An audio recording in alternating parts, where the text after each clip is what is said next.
always say, I call this show the Becoming a Champion show, and I get to interview champions in all different walks of life, from business to sports to entertainment. And I haven't had an activist on yet. And when I was looking up, your bio, it came up as activist. So you're our first. I guess it's me. Yeah, I guess so. Super cool. So you've been on a little bit of a run lately. What would you say has been, most exciting for you in your life right now? I mean, yeah, I guess speaking at the Republican National Convention, that's probably the biggest stage I think I've ever had. Um, I thought probably the most exciting thing ever was going to be having a movie released about my life.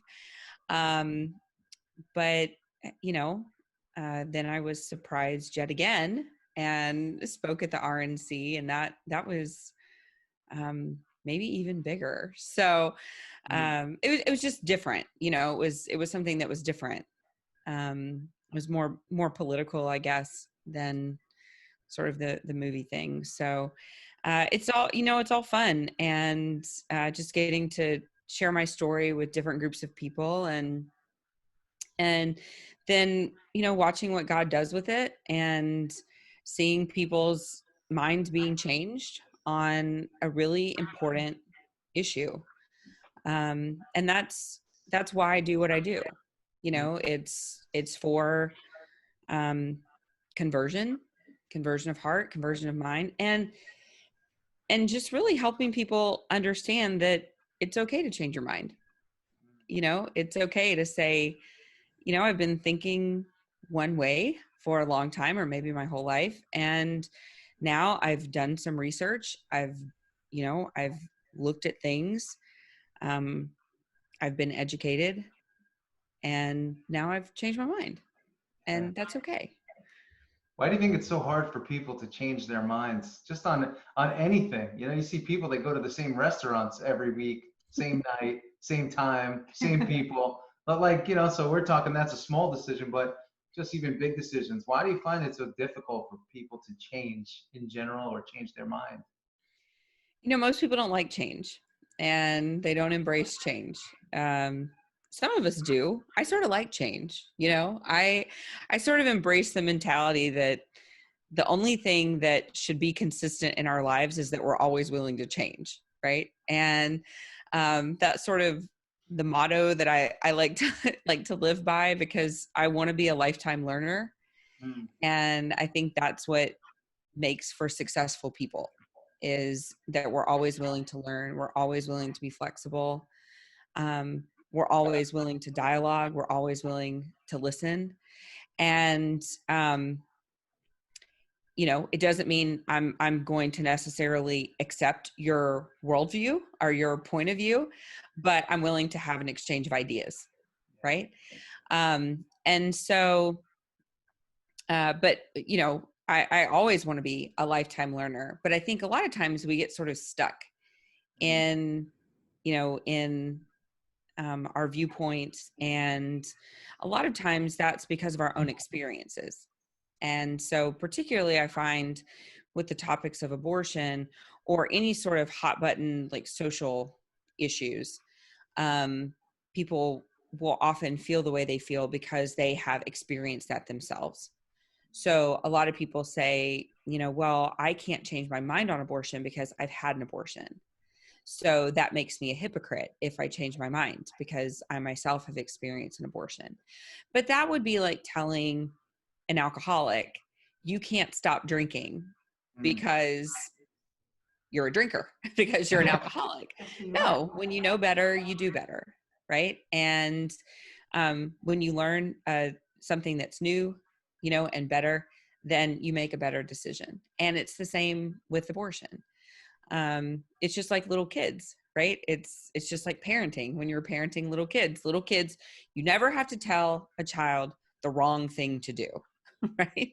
That's why so many little kids, their first words are, the first word they learn is no, right? Because we're always telling our kids, no, no, stop it. Don't do that. No, right? Little kids, you never have to teach them what not to do. They're always wanting to touch that hot thing or walk off that thing that you're not supposed to, or climb up those stairs that's going to be dangerous, right? Yeah. And it's just like with us. Like you never have to teach people what not to do. That's just, we're always inclined to do those things that are dangerous. And so when you know better, you do better. And a lot of that is it's just learning. And sometimes for some of us, it's falling on our faces, right? And Most of us. realizing that was a bad decision.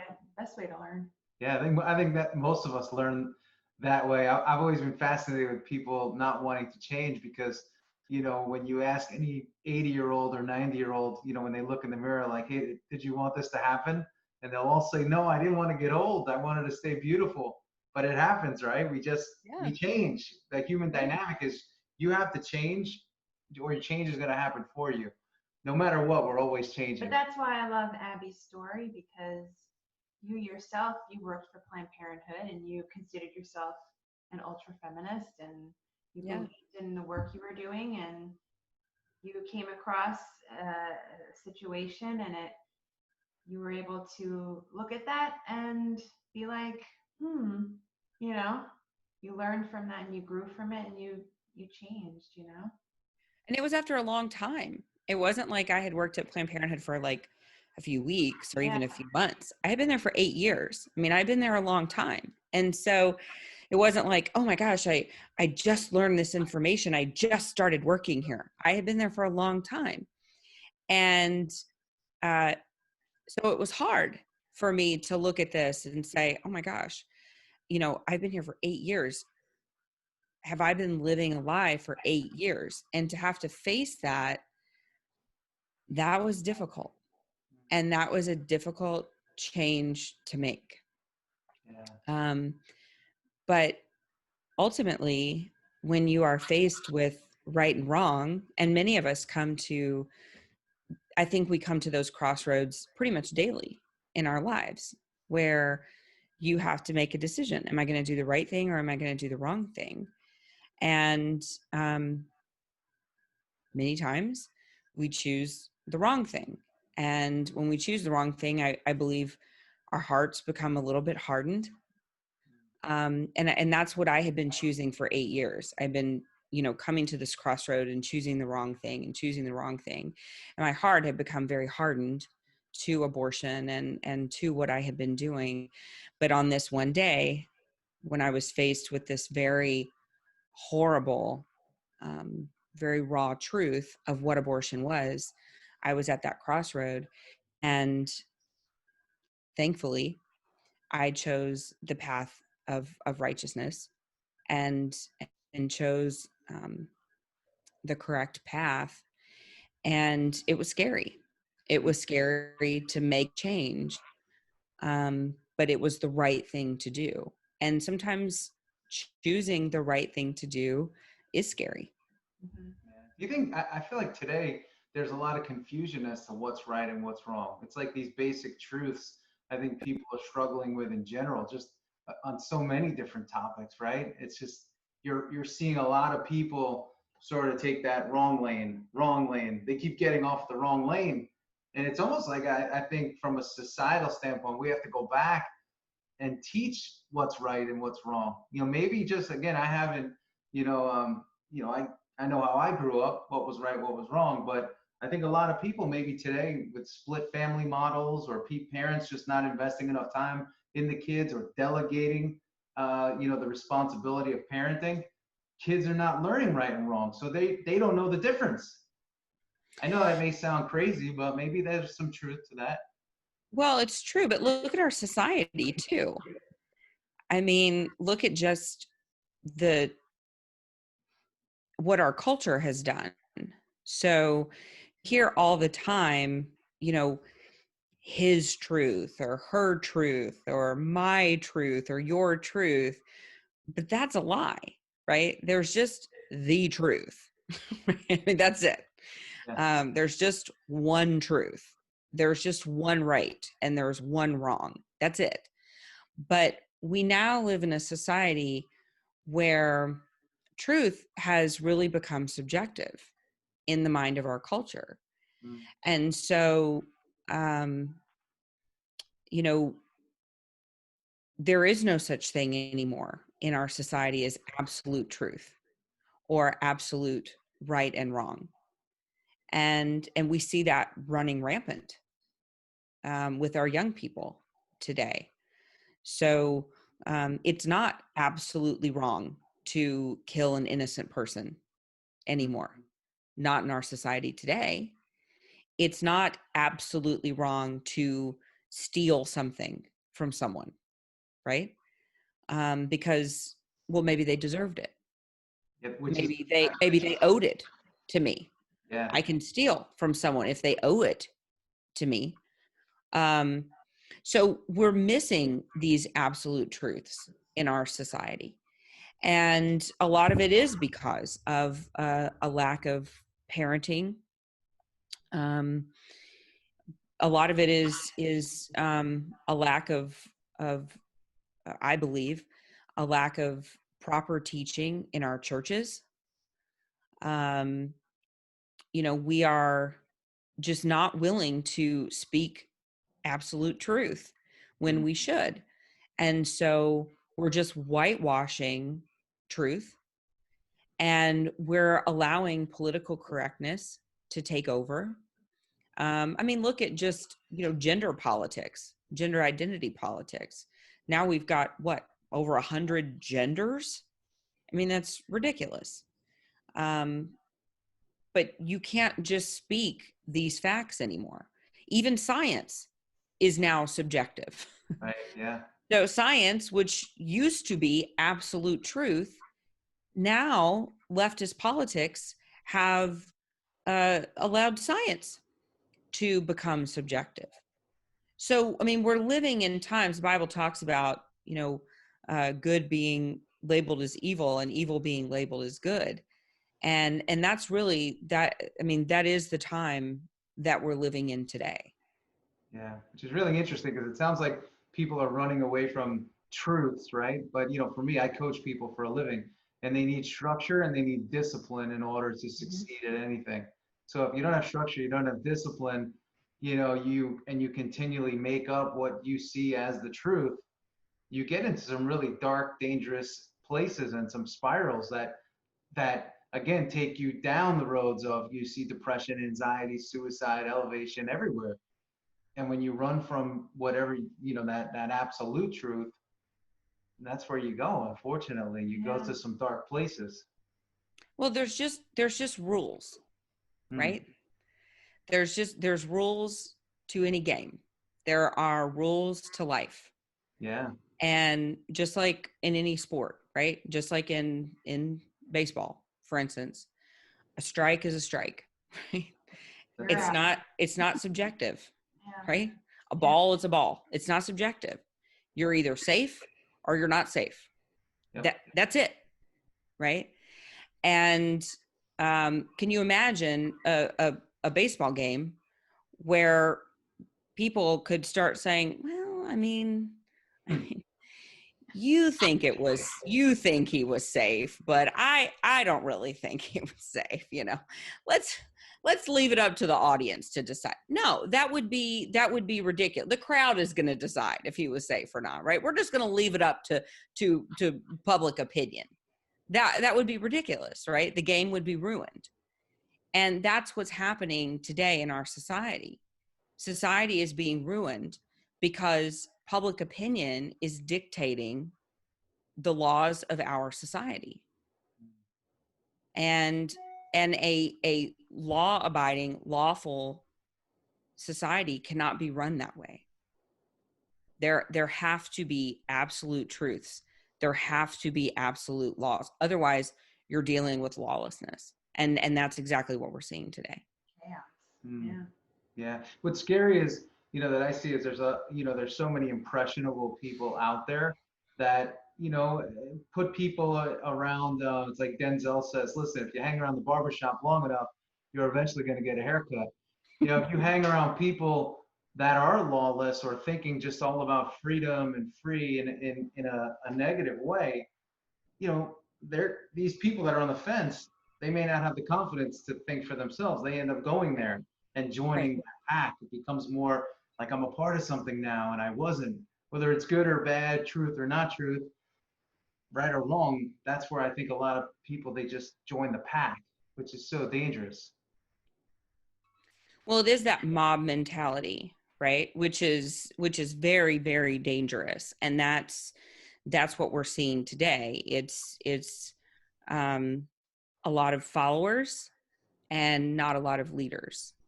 And then a lot of times people are looking to the wrong leaders. Mm, And so they're looking to um, people who aren't actually leading them in truth. mm. And so they're leading them down the wrong path, instead of leading them down a path of right thinking. And so they're leading them into dangerous thinking. And so, but there is a mob out there, and eventually people are going to have to start standing up to this sort of mob think. And and saying this, but this is what politically correct thinking this is where politically correct thinking has gotten us, because we weren't willing to call a spade and speak the truth, with a capital T. We weren't willing to do that. And it's like what we see even in the abortion movement. When I was working at Planned Parenthood, when I first started working with Planned Parenthood, it was, okay, we were going to call abortion. And then we were going to call abortion termination of a pregnancy. And then we were going to call it an in-clinic procedure.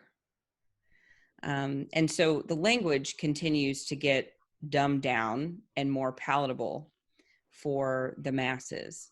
And that's what we're seeing today in our culture today. But where does that, I've always wondered, where is the origination point of a lot of these things? You say the language has been dumbed down. Who dumbs it down? And then where does that person that calls the play get the play from? Like, where does the dumbing down originate? Yeah. So, well, I mean, for us, it was sort of this big think tank, the Planned Parenthood Federation of America. And, they hire these strategists, these marketing strategists to come in. And these marketing strategists are people that work with Warren Buffett and his foundation, and George Soros and his foundations. And so, there are key people in our country who are pulling the strings. And these key people are the same people who are funding and pulling the strings for mainstream media. Mm. And so there's sort of this wordsmithing that goes on with the mainstream media.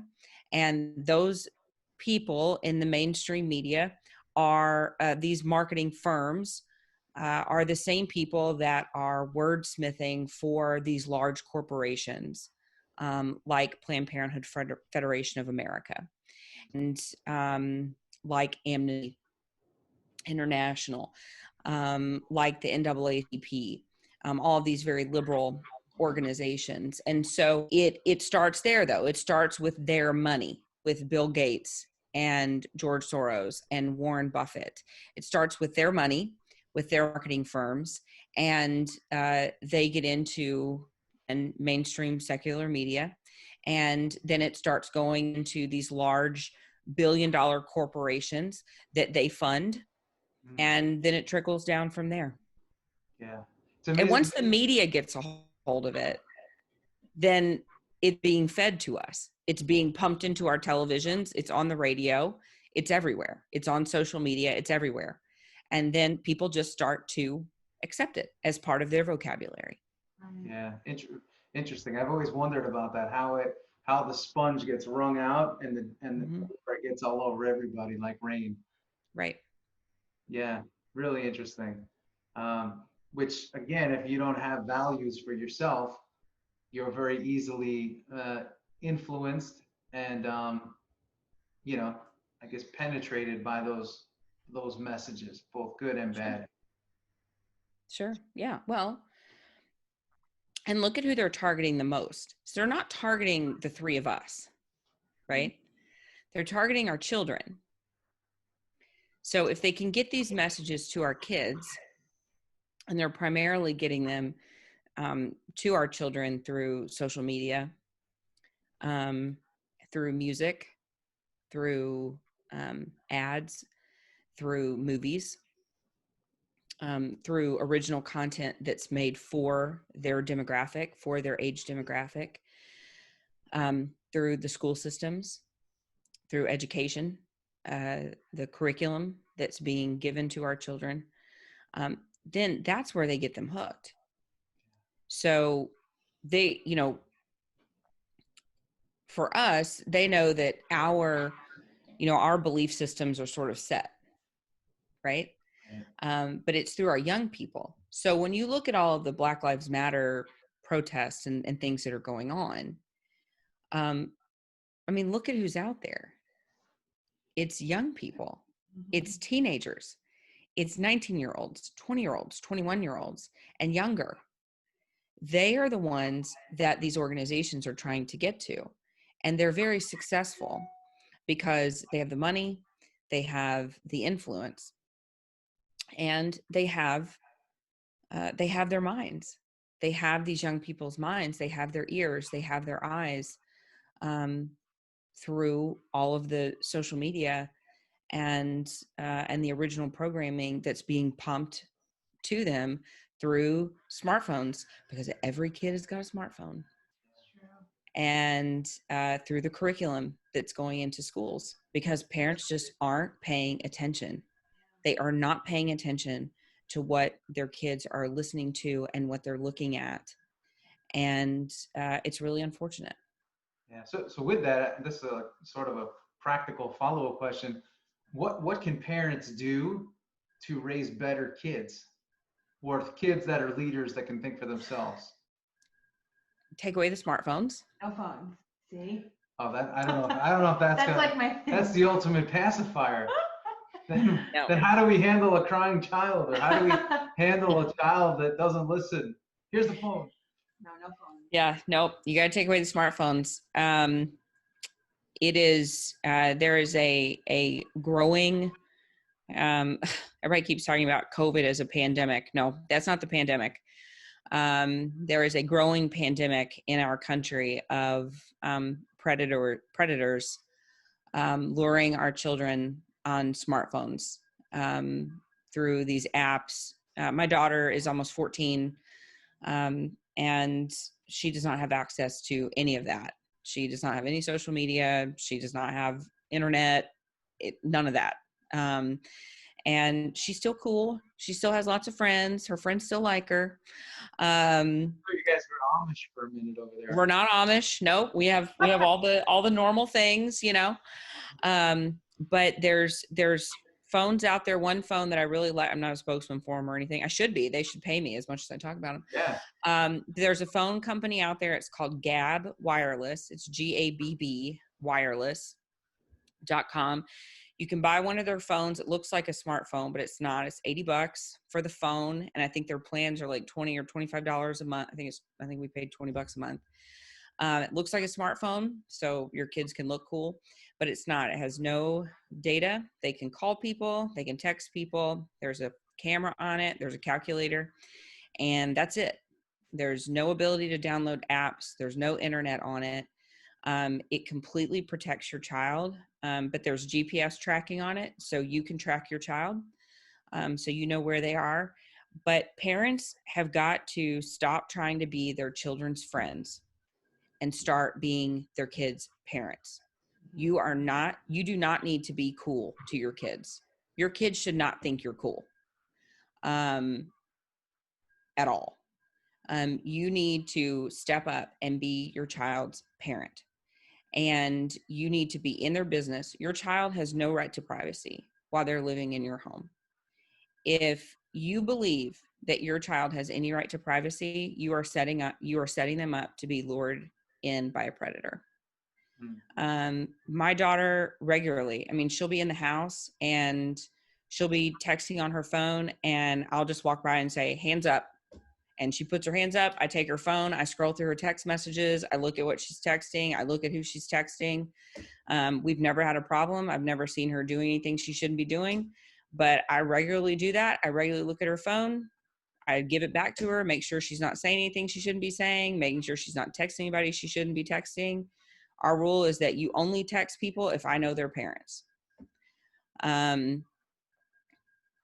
People have got to stop acting like their children have the same rules as adults. They don't, and they shouldn't. They're children, and we are their stewards, and we have a very serious responsibility to look after them. And I honestly don't believe that parents understand the risks that are out there to their children today. Nobody should be on TikTok, but definitely no child should be on TikTok. Nobody under the age of 18 should be on TikTok. There is nothing good on there. Every police department across this country has put out warnings about predators being on TikTok. No child should be on there. Kids don't need social media. They go to school every day and see their friends. Why do they need a social media? Their friends are with them every single day. They don't need to talk on social media. That is a place for predators to see your kids. I am thankful that the internet was not available when I was a kid, because kids are not responsible enough to have that. I didn't even have internet when I was in college. The internet didn't come out until I was out of college. I don't think adults are responsible enough. I mean, yeah, look at what adults post. I mean, like, Oh my people God. are not responsible. True. So, I mean, parents they need to get in their kids' lives, and people, they need to know what is taking place inside of their kids' schools. They need to get involved in their kids' curriculum. They need to know what's being taught, the sex education curriculum. They need to know what sex education curriculum is being taught to their kids. And they need to know that they can opt out of that sex ed curriculum that's being taught to their kids. A lot of the sex ed curriculum is called risk reduction, not risk avoidance. So basically, that means that instead of telling your kids not to have sex educators are telling your kids, we know you're doing it anyway, here's how to do it safely. And I'm talking all kinds of sex, all kinds of risky behavior. They're not telling them not to do it. They're telling them, go ahead and do it, and this is how you do it safely. What ages? How old are these kids that are being taught this? Sex education in most public schools starts in elementary school. Wow. So these are things that parents, you cannot just assume that schools have your children's best interests at heart. Parents need to get involved. And I know that this is happening because I used to be a sex educator for Planned Parenthood. So I know what's being taught to your kids. I know what these sex educators are telling your children. And what we used to always say is that parents are a barrier to service. And what that means is that good parents that are paying attention to their kids, parents that are getting involved in their children's lives, parents that are policing what they're looking at on their cell phones, that are making sure they're not looking at things on the internet that they shouldn't be. Those parents are a barrier to service, and you want to be one of those parents for your kids.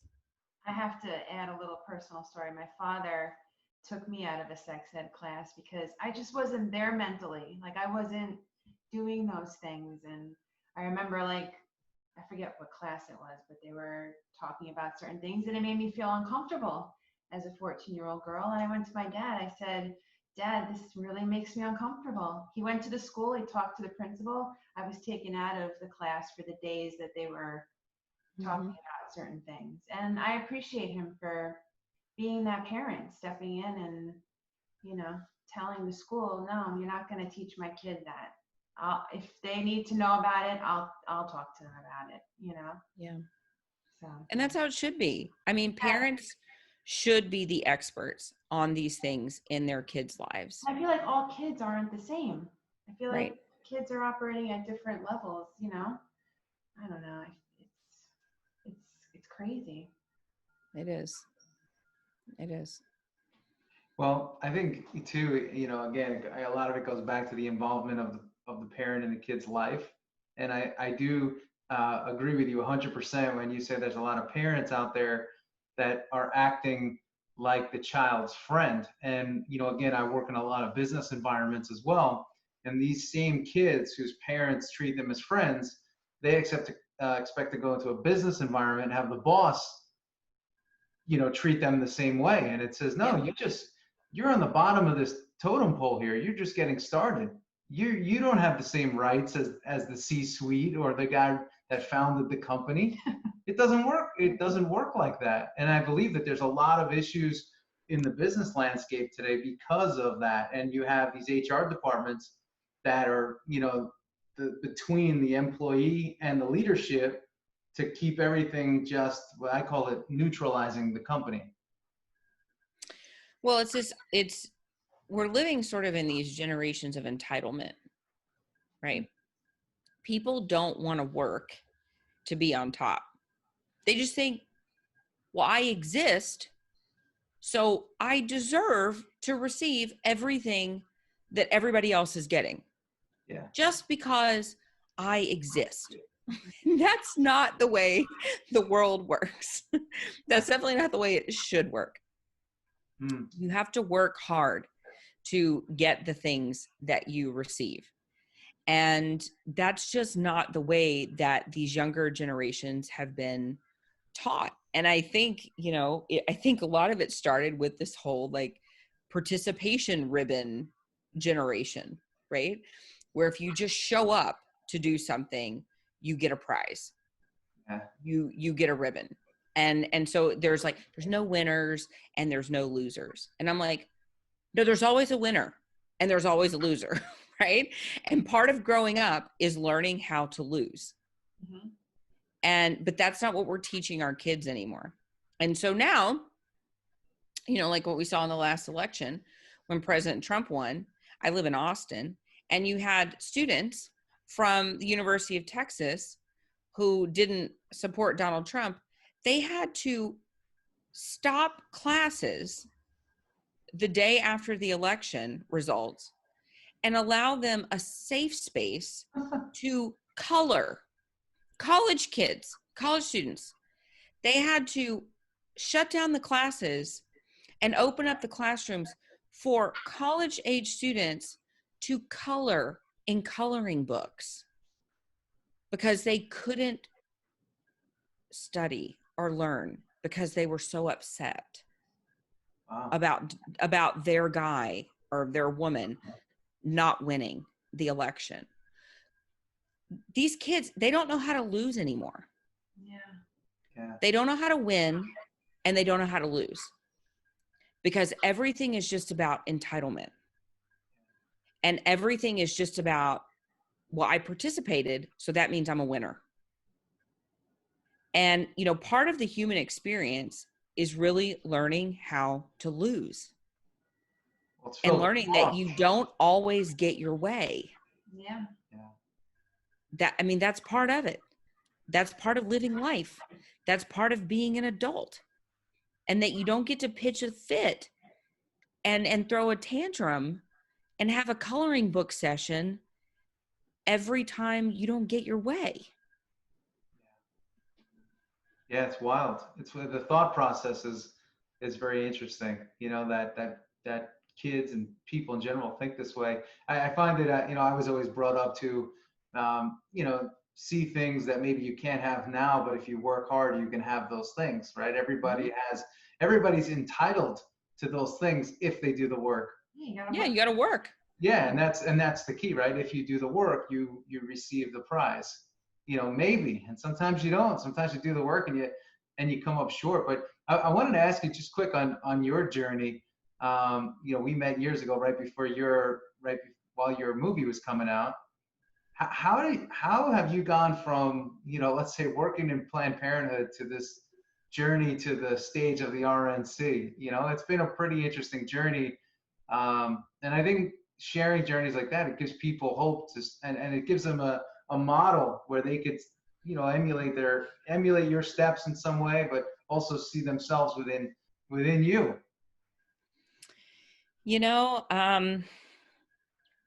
When I left the clinic, I never really intended on speaking publicly, or, doing this, for a job, to say the least. But, it was just sort of the opportunity arose, and people started asking me about my story and started asking me to share my experiences. And when you have a unique experience to share, well, for me anyway, I felt like I had this unique perspective to share, and I really felt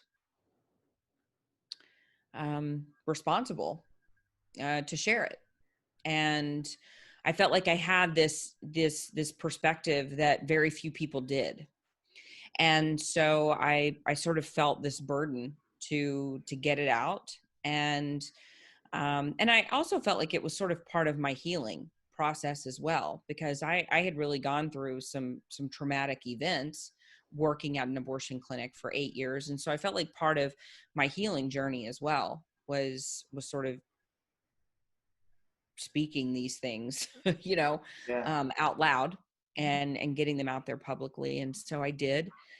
And, as I, and really, honestly, people just kept asking me, will you speak here and there? And so I did. And I got involved, politically, some at the state level, and mostly at the state level, a little bit, federally, but mainly at the state level. And I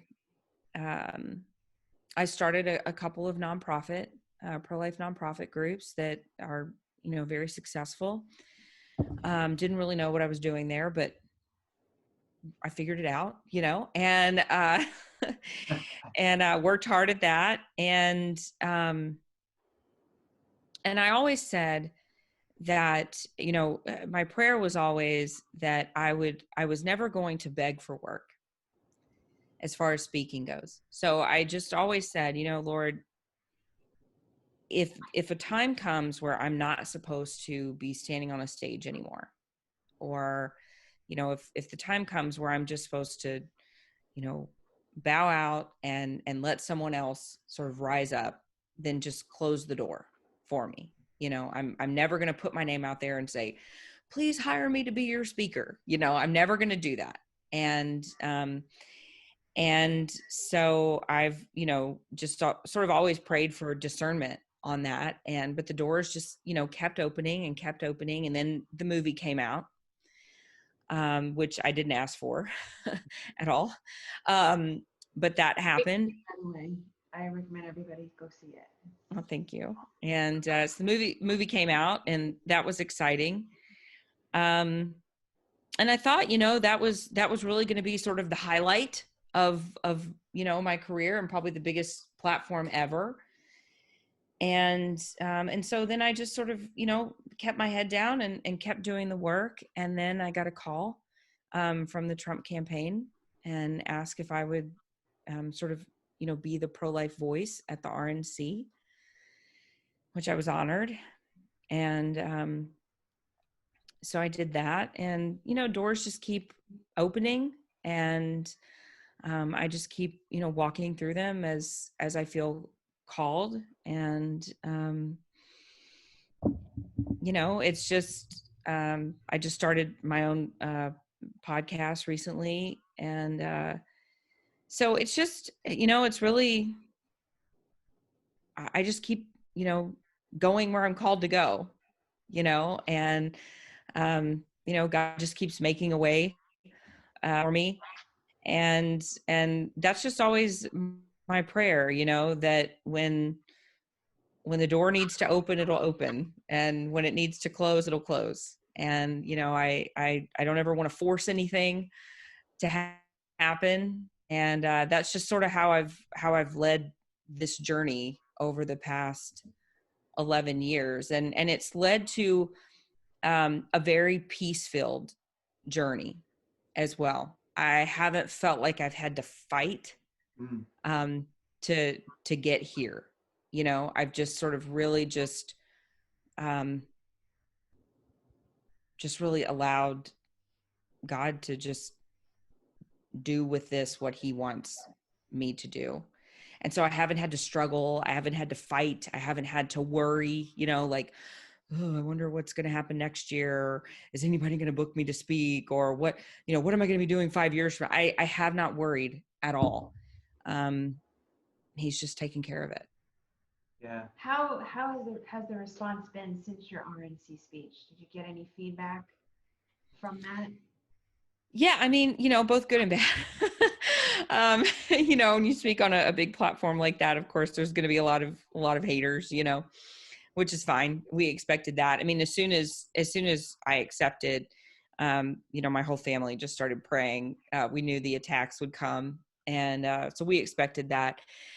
But it's been overwhelmingly positive, and just a lot of messages. I mean, I woke up the next day with just hundreds and hundreds of messages in my inbox, and messages from people saying, you know, I've never been pro-life, and I watched your talk, and I am, you know, now solidly pro-life. And, or even people saying, you know, one lady on Twitter said, I've had an abortion and I've always been pro-choice, but after watching your talk, I'm now pro-life.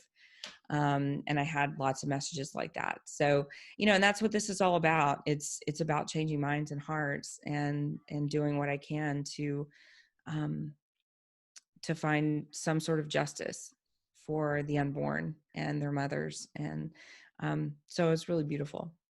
Yeah. That's wonderful. And I love how you are able to have a conversation with people. I feel like nowadays when you talk about issues like this, people are quick to attack or bully or make their case known, or like you're the ultimate example of change and growth, and it's really wonderful to see. I wish more people were like that, where you could have a conversation about it, you know? Well, I think dialogue is important. And I think we've sort of lost that. But I think dialogue is important, and we may walk away from each other and not agree. And that's okay. But I think seeds are always planted. And so I think dialogue is important, and it's important for us to, you know, share truth and to share our experiences and our perspective. And then the Holy Spirit sort of does his thing, right? Because in the end, it's not my job to change anybody's mind. It's just my job to speak truth. And so that's what I try to do. And I try to do it with love and charity. And sometimes I fail, right? Sometimes I get super passionate and all up in my feelings, and I get angry or whatever, you know, and I screw up. But I try to do it, you know, with love and charity, but not watering down the truth. Yeah, but how do you talk to people that attack? You can't, you know? You know, sometimes I just have to share truth and walk away. Yeah. I'm not here to argue with people. I'm not here because I'm really not here to be right. Like, I'm really not here to win a debate. Yeah. You know, like I'm not here like on a debate team, right? Like, I'm not here to win some sort of contest. Like, I'm just here to share my story, to share my experience, to give you some truth. And then if I have to walk away, I can walk away. But yeah, like people who get into like a 293 like Twitter back and forth like comment thing, I'm like, I'm not doing that. Like, no. I'm gonna like give you some truth, then I'm gonna mute you, and then I'm gonna let you like yell at me into oblivion, and I'm not even gonna know you're doing it, right? Like, and that's it. Like, and you can say whatever you want, and I'm not even gonna read it. Like, that's my take on it. And there have been lots of times where I've even been at events and people, will get in my face and yell at me. And I'm like, hey man, like, I just, I'll say some words of truth and then I'll just walk away. And that's it. I'm not going to get into like a shouting thing, because nothing good comes from that. No hearts are going to be changed from that.